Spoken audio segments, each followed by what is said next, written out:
Hello everyone, আজকে কোনো intro না দিয়ে একদম চলে এসেছি রান্নাঘরে। তো যাই হোক গাইস, তোমরা শুরু থেকে ভিডিওটা শেষ পর্যন্ত দেখতে থাকো, হয়তো তোমাদের অনেক ভালো লাগবে। তো যাই হোক, প্রথমে রান্নাঘর এসেই দেখি মাছ রাখা আছে, তাই আমি ঝটাপট করে মাছগুলো ভেজে নিলাম। তারপর এখানে হচ্ছে ভোল এবং লঙ্কা পেঁয়াজ কেটে নিয়েছি, সেগুলো একটু ভাজবো। আর এই যে পাতাটা দেখছো, এটা হচ্ছে টক পাতা। তো সেটাও আমি আজকে রান্না করব, কীভাবে রান্না করি সেটাই তোমাদের সাথে শেয়ার করব। তো যাই হোক, তার সাথে আছে কিন্তু মাছের তরকারি, মানে সবজি দিয়ে হবে আর কি। তো সেই কারণে আমি মাছগুলো আগে ভেজে নিলাম। মাছগুলো ভাজার পরে দেখো তোমাদেরকে একটু দেখিয়ে দেবো। তারপর এদিকে আমি ভাজাটা একটু বসিয়েও দিয়েছি, আর এদিকে বেশি কিছু না, লঙ্কা এবং একটু কালো জিরে দিয়ে তার সঙ্গে ভাজিটা দিয়ে একটু ভেজে দিলাম লবণ আর হলুদ দিয়ে।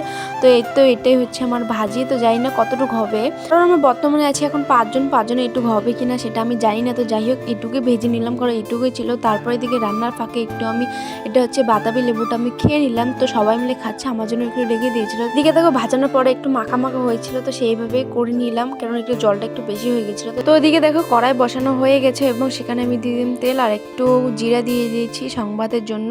তো এটাই হচ্ছে আমরা এইভাবে রান্না করি, জানি না তোমরা কীভাবে রান্না করো। যাই হোক, এখানে দেখো জিরা দেওয়ার পরে একটু এখানে ভাজাভাজি করার পরে এখন দিয়ে দেবো আমি হচ্ছে একটু মশলা, যেটুকু মশলা আমি করেছিলাম সেটা তোমাদেরকে শেয়ার করা হয়নি, মশলা মানে মিক্সকার যেটা করেছিলাম। তো দেখো এদিকে আমি মশলাটা দিয়ে দিয়েছি। তারপর এটা একটু ভালো করে কষে নেবো লবণ এবং হলুদ দিয়ে। আর কারণ আমরা শুকনো লঙ্কার গুঁড়ো খাই না, সেটা আমি একটু স্কিপ করলাম, তোমরা চাইলে সেটা দিতেও পারো। তো দেখো এখানে আমি ভালো মতো একটু কষে নিয়ে একটু জল নিয়েও সেটাকে ভালো করে কষিয়ে দিয়ে তারপরে এখানে দেখো সবজিগুলো আমি সিদ্ধ করে রেখেছিলাম, সেই সবজিগুলোও দিয়ে দিলাম। আর এখানে দেখো সবজি একদম গলে কি হয়েছে। তো যাই হোক, এইভাবে রান্না করবো আমি। এটা হচ্ছে ফার্স্ট টাইম রান্না করছি, জানি না খেতে কেমন হবে, কিন্তু খাওয়া দাওয়ার পরে আমার বাবার কাছে শুনেছিলাম না একটু তরকারিটা আজকে ভালোই হয়েছে, যেটা সত্যি কথা বলতে গেলে আমি এটা ফার্স্ট টাইম রান্না করলাম। তো যাই হোক, এখানে দেখো ভালো মতো করে আমি কষে নিয়েছি। তারপর এখানে আমি জল দিয়ে দিলাম আমার পরিমাণ মতো।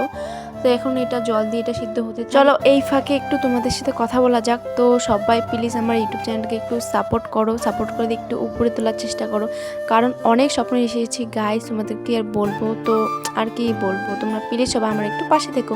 তো তারপর দেখো এদিকে দেখো হচ্ছে মানে তরকারিটা হয়ে যাওয়ার পরে এদিকে দেখো আমি মাছগুলো দিয়ে দিচ্ছি। তো আমার তরকারিটা তো এখন হয়ে গেছে। তারপর এদিকে দেখো আমার ভাইয়ের জন্য 2 পিস মাছ রাখলাম, কারণ এগুলো মাছ ছাড়া মানে পেটি ছাড়া কোনো মাছ খায় না। তো তারপরে দিয়ে দেখো কড়াই বসিয়ে এদিক তেল দিয়ে 2টা কাঁচা লঙ্কা দিয়ে আমি পাতাটা দিয়ে দিলাম। পাতাটা দেওয়ার সঙ্গে সঙ্গে এই দেখো কালারটা কেমন হয়েছে। এটা হচ্ছে নাকি টক পাতা, এটা আমি ফার্স্ট শুনলাম। তো যাই হোক, সবাই ভালো থাকবে, সুস্থ থাকবে, বাই।